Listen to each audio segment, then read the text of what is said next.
गोधरा में पूरा का पूरा सेंटर ही हाईजैक करने की कोशिश हुई। इस मामले में स्कूल के प्रिंसिपल, स्कूल के कोऑर्डिनेटर के अलावा एक एजेंट भी इस पूरी प्रक्रिया में शामिल है। एग्जाम के बाद देखिए किस तरीके से मामला आपके सामने में रखती हूं। दरअसल गोधरा के जालाराम स्कूल में नीट का एग्जामिनेशन सेंटर था और इस सेंटर में 30 छात्रों को गलत तरीके से एग्जाम दिलवाया गया। कितने?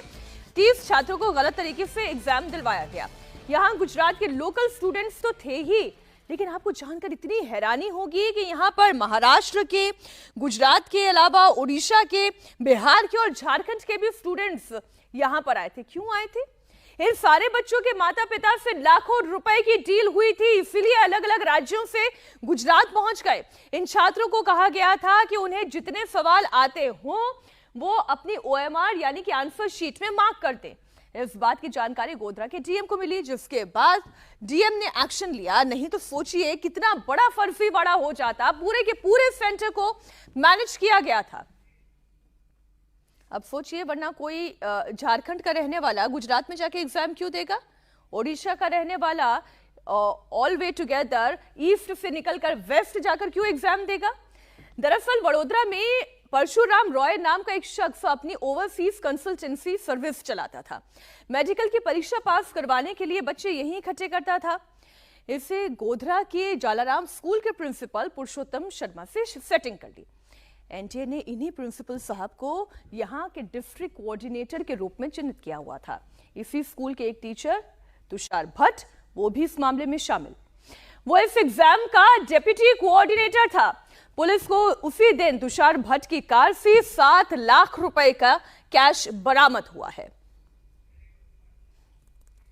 हमारे सहयोगी निर्णय कपूर जुड़े हुए हैं। निर्णय, ये तो धांधली है और खुलेआम पूरी धांधली सामने आने के बावजूद एनटीए ये कह देता है कि सिर्फ गड़बड़ियां हुई हैं, कोई लीक नहीं हुआ है। ये लीक नहीं तो और क्या है?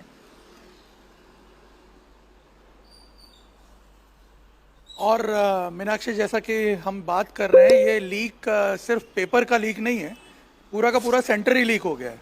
आप देखिए, पहली बार इस तरह का मोडस ऑपरेंडी जो है वो सामने आया है, जहां पे बच्चों से ये कहा गया है कि आप चिंता मत करिए, आप खाली जितना आता है उतना भर दीजिए और बाकी का जो काम है वो सेंटर के जो कोऑर्डिनेटर हैं वो आपकी आंसर शीट पूरा भर के आगे भिजवा देंगे इवैल्यूएशन के लिए। और आपको इसका एक सबसे इंटरेस्टिंग उदाहरण मैं बताऊं कि जिन 30 बच्चों में से 27 बच्चे अपीयर हुए, उन 27 बच्चों के जब रिजल्ट्स मैच किए गए उनके रजिस्ट्रेशन नंबर डाल करके, तो उसमें से जो क्वालिफाइंग लेवल बनाया है इस बार, जो रखा गया क्वालिफाइंग लेवल, उससे सिर्फ 3 बच्चों के नंबर ही ज़्यादा थे, बाकी सबके सब फेल कर रहे थे। तो आप अंदाज़ा लगाइए कि कैसे बच्चों को 10-10 लाख रुपए दे करके, पर स्टूडेंट 10-10 लाख रुपए चार्ज करके पास करवाने की ये पूरी योजना थी। गनीमत है कि कलेक्टर को पहले से पता चल गया। लेकिन इस पूरी प्रक्रिया को अगर आप देखें मीनाक्षी, तो एक बहुत बड़ा सवाल एनटीए की जो एग्जामिनेशन लेने की प्रक्रिया है उस पर खड़ा होता है। मैं आपको बताऊं, जितने भी एग्ज़ाम होते हैं देश में इस प्रकार के कॉम्पिटिटिव एग्ज़ाम्स, उसमें बाकायदा सरकारी जो एजेंसीज हैं उनको इन्वॉल्व किया जाता है। जैसे यूपीएससी का एग्ज़ाम है मान लीजिए, तो यूपीएससी के एग्ज़ाम में जो डिस्ट्रिक्ट कोऑर्डिनेटर होता है वो उस ज़िले का कलेक्टर होता है जहाँ पे सेंटर होते हैं। उस कलेक्टर की जिम्मेदारी होती है और बाकायदा उन्हें ओरिएंटेशन किया जाता है कैसे एग्ज़ाम कंडक्ट करवाने हैं, क्या क्या एजेंसीज का रोल रहेगा, कौन कौन सी एजेंसीज इन्वॉल्व होंगी, कैसे हर चीज़ जो है उसको इंश्योर किया जाएगा कि किसी प्रकार का कोई मिसडीड ना हो पाए, किसी प्रकार से कोई